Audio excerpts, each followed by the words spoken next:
Ah, ok. Bueno, pues muy bienvenidos y bienvenidas todos. Me da muchísimo gusto que nos reunamos, aunque sea por este medio, y de veras me da tanto gusto verles aquí. Vamos a empezar la sesión de análisis el día de hoy con la charla al que agradezco mucho a Salvador haber aceptado presentar, titulada Caracterizaciones no diferenciales de espacios de Sobolev. Entonces, muchísimas gracias por estar aquí y empecemos y ya nos veremos más al ratito para hablar entre todos. Bueno, pues muchas gracias Judith por haberme invitado a dar esta plática en vivo. Está, está mucho más bonito, ¿no? Que grabada. Bueno, entonces ese es el tema. Bueno, así va la cosa. Vamos a empezar en espacios de Sobolev. Los espacios de Sobolev eh, son espacios con una norma que nos miden esencialmente dos cosas combinadas. Una es la, la suavidad de una función y también su tamaño, ¿sí? Entonces son dos cosas que van de la mano. Eh, en general, si tenemos un abierto en Rn, ¿sí? El espacio de Sobolev tiene un exponente P, eso nos va a dar el tamaño por los LPs, y N es el número de derivadas que vamos a querer controlar, ¿no? Entonces usamos esta notación de alfa, para un alfa multiíndice, eh, nos da la regla de cómo vamos a derivar alfa 1 en la primera coordenada, alfa 2 en la segunda coordenada, alfa 3 veces en la tercera, etcétera. ¿Ok? Y esta notación es pues muy conveniente, ¿sí? Y lo que vamos a pedir es que la derivada alfa de f esté en LP para derivadas parciales de orden menor o igual que n, ¿sí? Las derivadas son derivadas débiles, son derivadas en el sentido de distribuciones. A ver, ¿qué es eso? En general, si tienen una función que es localmente integrable, f, desafortunadamente este método que estoy usando no puedo señalar, pero bueno, la derivada débil, la derivada de dicha f, función localmente integrable, que está en LP, tiene que satisfacer eh, la ecuación que tenemos ahí. Es decir, lo que estoy haciendo es forzar una integración por partes, ¿sí? En Rn, que es el teorema esencialmente el teorema de la divergencia, ¿no? Si mi función fuera realmente diferenciable, digamos suave, entonces automáticamente ocurre esa ecuación para cualquier función de clase C infinito y soporte compacto. Eh, es decir, la derivada débil es una generalización de la derivada común y corriente, ¿no? Bueno, entonces, ese es nuestro espacio de Sobolev. Vamos a pedir que todas esas derivadas estén en LP, ¿sí? Son herramientas buenísimas de él para hablar de ecuaciones en derivadas parciales, mil cosas, ¿no? Y bueno, viene una pregunta medio extraña.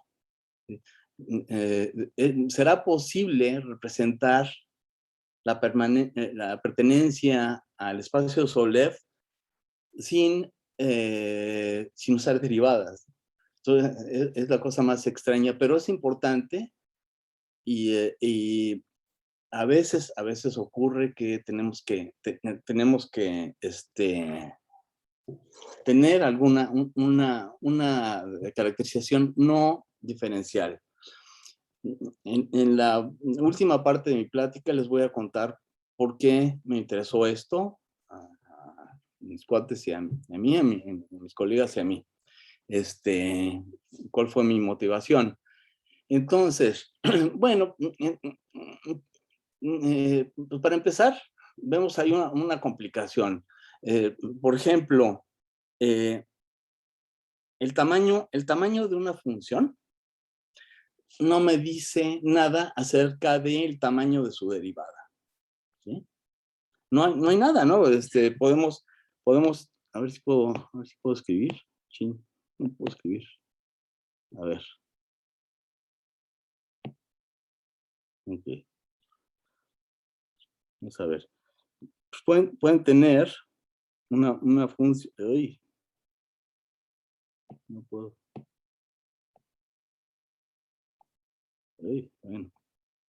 Pueden tener una función chiquititita, ¿no? ¿Sí? Voy a poner aquí epsilon y pueden tener, pues ahí tienen una función cuya derivada es tremenda, ¿no?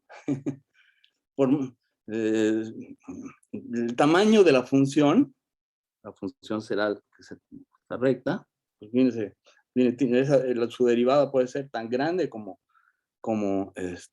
ustedes quieran y la función tan pequeña como quieran, ¿no? Entonces ahí hay una bronca, ¿sí?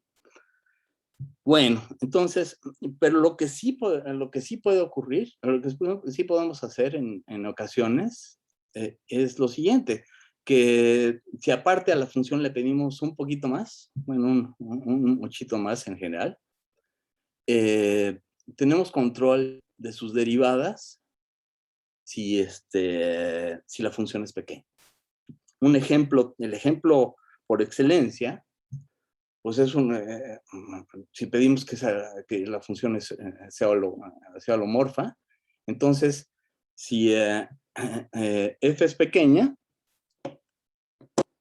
entonces también lo va a hacer cualquier derivada parcial, ¿sí? Por lo menos en compactos de omega. Eso sale de nuestra fórmula integral de Cauchy, ¿no?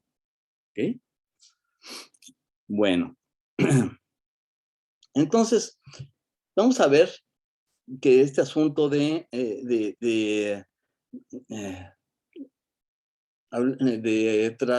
trasladar la suavidad y tamaño de las derivadas a otros ámbitos se puede hacer y se ha hecho por décadas, ¿sí? Eso es un tema que está muy, muy explotado, ¿no? Entonces tenemos la maravilla, ¿no?, de la transformada de Fourier. Con la transformada de Fourier tenemos dos universos, ¿no? El universo espacial, X en RD o en RN, y el universo de las frecuencias. ¿Y cómo lo ligamos? Una función f que vaya de Rn a C, digamos que sea integrable, le podemos asociar su transformada de Fourier, que escribí ahí, ¿sí? Entonces, bueno, esta asociación es de gran utilidad. Tenemos, por ejemplo, que a nivel L2, F, ¿sí?, que se define, bueno, primero en un denso de L2 y a través de esa integral y después se extiende a todo L2, tiene una propiedad fabulosa. Y aquí está la clave de lo que le estoy diciendo. Transforma derivar parcialmente en el sentido generalizado, digamos, por multiplicar por el monomio 2pi psi j. Si quieren derivar. Entonces, lo que ven en el espacio, en las frecuencias, es la operación más simple del mundo, que es multiplicar por un monomio. Entonces, pues eso es esperanzador, ¿no? Para lo que yo quiero hacer. Eh, tenemos lo siguiente. Fíjense ustedes. Esto es de Stein, como de los 60s. Para que una función esté en el espacio de Sobolev, lo que necesitamos hacer es ver hacia el lado de las frecuencias y tenemos que tener esa condición, ¿sí? Que la transformada Fourier me aguante ese polinomio conservándose en L2, ¿de acuerdo? Ahora, aquí lo que pasa es que tenemos P igual a 2. Ay, me hace igual el tiempo rapidísimo. Para P distinto de 2, la cosa se pone más complicada. Viene toda la teoría de Littlewood, del Littlewood-Paley, es parte del análisis armónico. ¿Y cómo se hace? Es una construcción bien bonita. Lo que hacemos es lo siguiente. Nos fijamos en la transformada de Fourier del candidato, ¿sí? Y vamos a localizarla en zonas anulares diádicas, ¿sí? Como así, bueno, pues lo que hacemos es, vamos a multiplicar por una función psi n, que va a ser psi n transformada, una función que es una transformada de Fourier, ¿sí? Y que tenga la siguiente propiedad, que en la zona anular entre 2n y entre 2n y 2n más 1, valga 1. Que valga 0 fuera de una vecindad, podemos hacerlo de manera adecuada, y necesitamos que la suma de las transformadas sea 1. Por supuesto, la primera la tenemos que definir de manera distinta, pero bueno, esa es la cosa. Entonces estamos localizando nuestras transformadas de Fourier en anillos diádicos, ¿sí? El paso siguiente bueno, podemos tomar phi n radial de este estilo, ¿no? Aquí creo que lo dibujé mal, pero esto está mal. Realmente 2 a la n tenía que estar aquí, 2 a la n más 1, para que arriba sea 1, ¿no? Entonces eso hacemos. Y entonces el procedimiento a final de cuentas es el siguiente. Ustedes empiezan con F. Le calculan su transformada de Fourier. Localizan, ¿sí? Y luego regresan con la transformada de Fourier, ¿sí? Van de retache. Eso es un operador que le llamamos Sn de F. Depende de F finalmente, ¿no? Y si le saben un poquito al análisis Fourier, pues esto no es más que no es más que la convolución de la psi n original con F. Después de esto, construimos una función cuadrado, ¿sí? Esta función chistosa. Aquí la función de la n va a ser es la n del espacio Sobolev, ¿sí? Y entonces tenemos un teoremota, ¿sí? Que me dice que mi función va a estar en WPN, si solo si la función cuadrado está en LP, ¿de acuerdo? Entonces, fíjense ustedes que ya tengo una solución a mi problema, ¿de acuerdo? Ya no calculé ninguna derivada, ¿sí? Por cierto, este resultado es bien bonito porque para n igual a 0 lo que nos da es una caracterización de LP a través de la transformada de Fourier, ¿eh? Entonces ahí está un modo, ¿eh? Un modo de hacerlo. Otro modo de hacerlo. Esto es investigación de una bola de gigantes del análisis armónico a partir de los 60, 70. Bueno, es pensar en operadores de diferencias. Entonces, defino defino la diferencia esta. ¿Ok? Noten ustedes que el comportamiento de delta en Y nos dice algo acerca de el grado de suavidad de la función, ¿no? Eso es clarísimo, ¿no? Si la función es continua, por supuesto que delta Y tendrá que tender a cero, ¿no?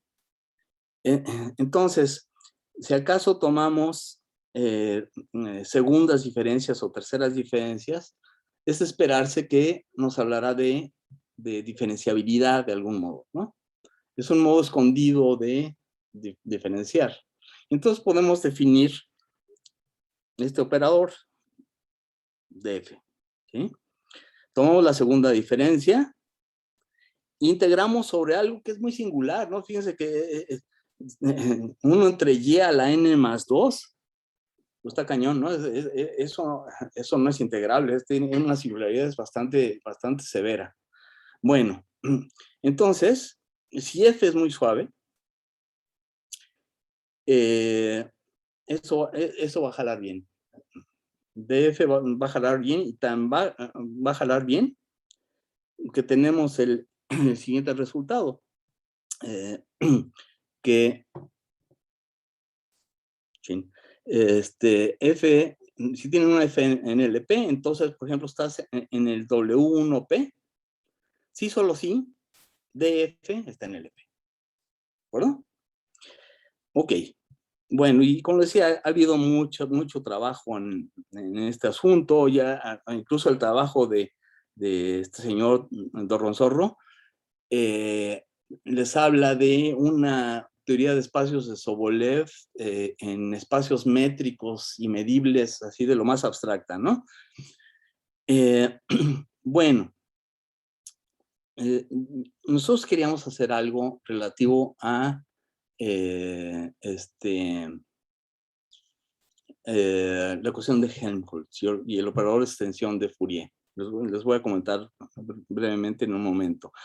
Entonces necesitamos un modo de representar a los espacios Sobolev de otro modo, ¿sí? No era lo que tenía, no era lo que les acabo de platicar. Entonces, recientemente, en un trabajo nos llamó la atención y eso hacen esta tarea en RD, usando medias. Llamemos la integral con la barrita, es el valor esperado, la media de f en la bola. Y entonces, nuevamente, cuando ustedes restan la media en x con f, bueno, pues es el ver cómo se comporta cuando el radio t tiende a cero, es un modo de hablar de suavidad. ¿Estarán de acuerdo, no? Bueno, entonces estos señores hicieron lo siguiente, construyeron otra función cuadrada. ¿Sí? Esta función cuadrado, nuevamente, fíjense, estamos integrando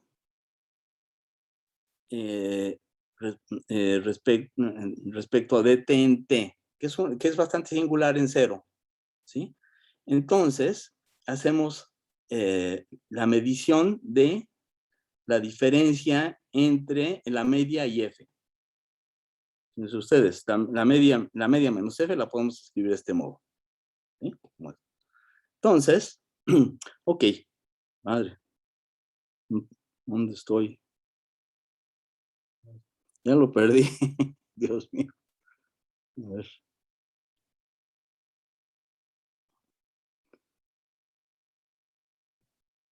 Esto de la tecnología, ¿no? En nuestro servicio.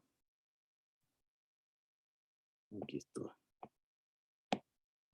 Bueno, ok. Entonces, ahí está, ¿no? Tenemos una función cuadrado, donde estamos midiendo qué tanto se parece la media de f a f, ¿sí? Y nuevamente tenemos el resultado. Ahora, resultado se adaptaba muy bien a lo que nosotros queremos hacer en la esfera, ¿sí? Eh,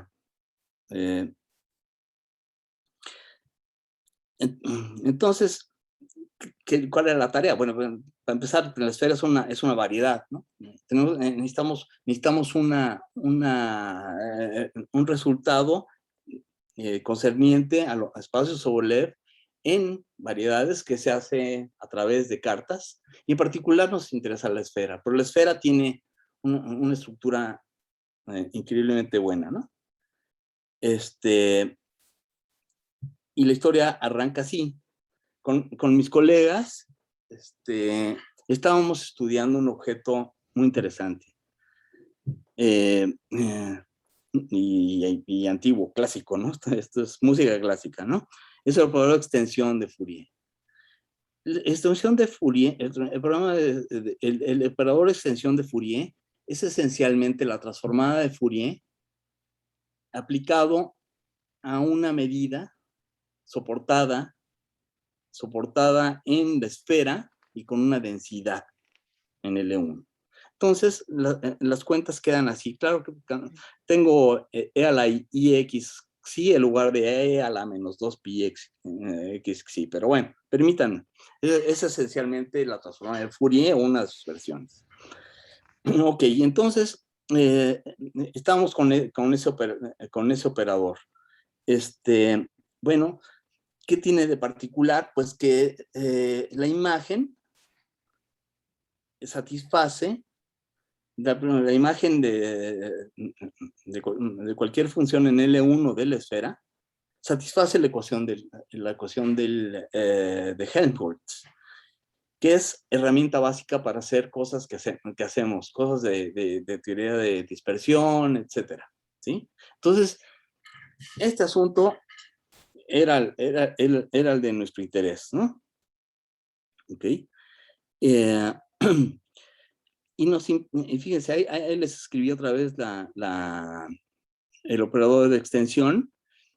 Está bien definido, digamos, para f integrable en la esfera, ¿sí? Con la medida superficial en la esfera. Y tiene un atractivo muy especial cuando f está en L2. L2 de la esfera es parte de L1 de la esfera. Entonces, cuando f está en el L2 de la esfera, U se llama una onda de Herglotz. Y esto sí que es herramienta súper básica en teoría de dispersión, ¿sí? Y entonces, bueno, tienen este teorema de la antigüedad, Magnus y Hartmann Wilcox en distintas versiones, que nos habla de cuando una solución de la ecuación de Helmholtz proviene del operador de extensión. Y este es el resultado. Nos dice cómo crecen, el modo en que crecen las medias de U alrededor en la bola centrada en ceros radio R, cuando R tiende a infinito, ¿no? Crecen como R a la n-1. ¿Sí? ¿Ok? Bueno, este es un teorema clasiquísimo en la teoría. Y nos llevó a la siguiente pregunta: ¿cómo caracterizar la imagen de los espacios de Sobolev en la esfera, bajo el operador de extensión? O sea, necesitamos un teorema de Wilcox que nos hable del comportamiento y el tamaño de U, ¿sí? Y que nos diga que dicha solución proviene de un elemento en el espacio de Sobolev, en la esfera. Bueno, ¿qué son los espacios Sobolev? ¿O cómo se pueden caracterizar? Pues lo podemos hacer así. La más baratita es la siguiente: toman el laplaciano en la esfera, el operador de Laplace-Beltrami, y dicen que alguien está en L2. Vamos a hacer teoría L2. Entonces cambio la notación W a H. Eso es en el entendido que mi teoría en este momento es teoría L2. Ok. Entonces, los espacios de Sobolev son funciones en L2, tales que esta potencia del laplaciano está en L2. Alfa ahora es una variable discreta, ¿sí? Se puede hacer lo mismo para el caso de Rn. Pueden hablar de espacios de Sobolev con exponente continuo. Ok. Bueno, hay modos de hacerlo más fácil, esto. Si recuerdan, en la esfera hay la base de esféricos armónicos, y la condición para que alguien esté en el espacio de Sobolev es que ocurra esto de acá, ¿sí? Los coeficientes de Fourier tienen que tener este decaimiento, ¿de acuerdo?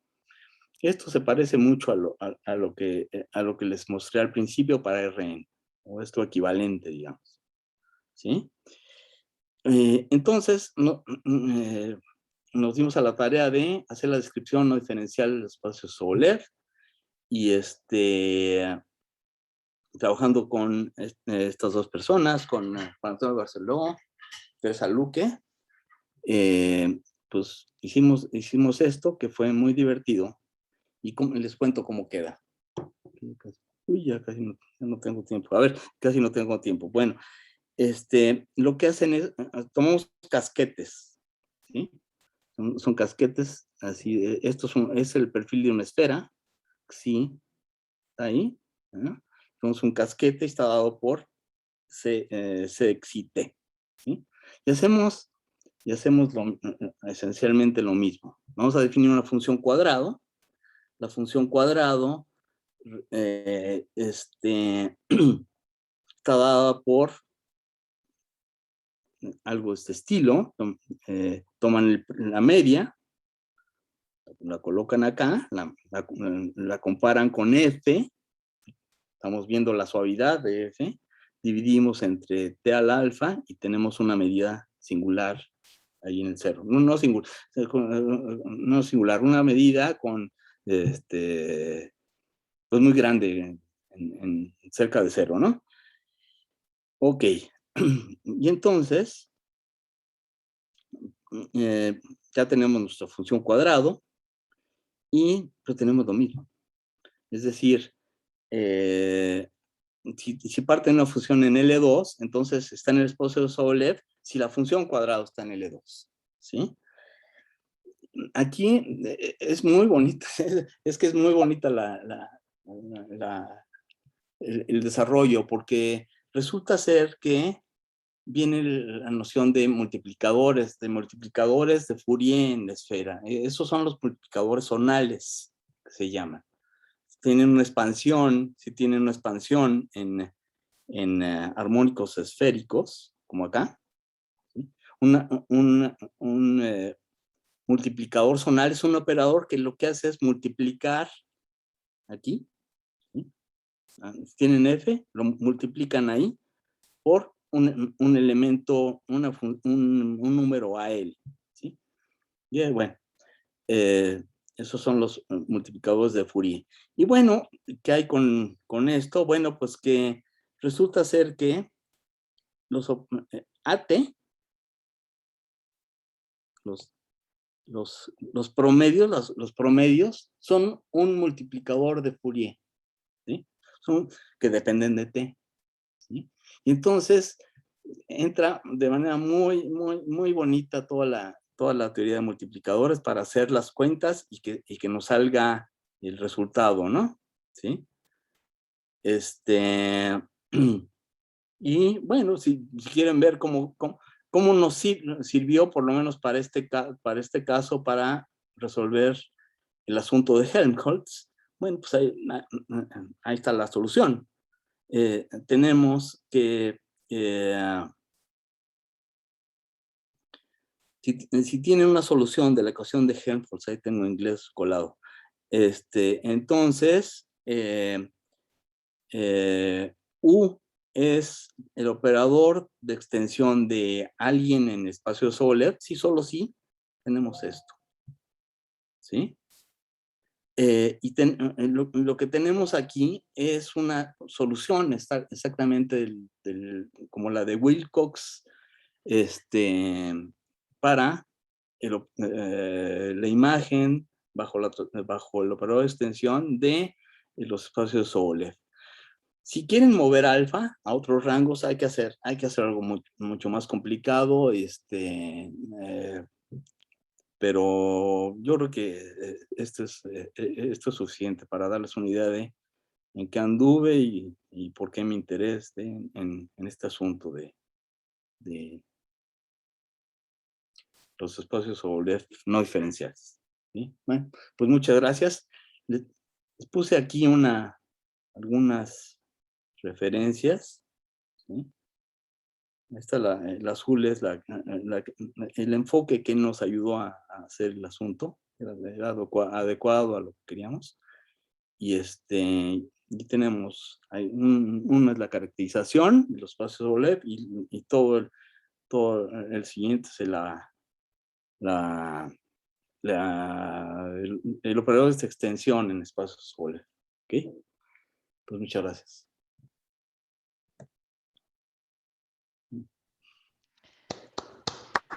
Wow. Muchísimas gracias, Salvador, por la lindísima plática. Sí, está muy bonito todo, como tú lo dices. Pues abrimos la sesión de preguntas.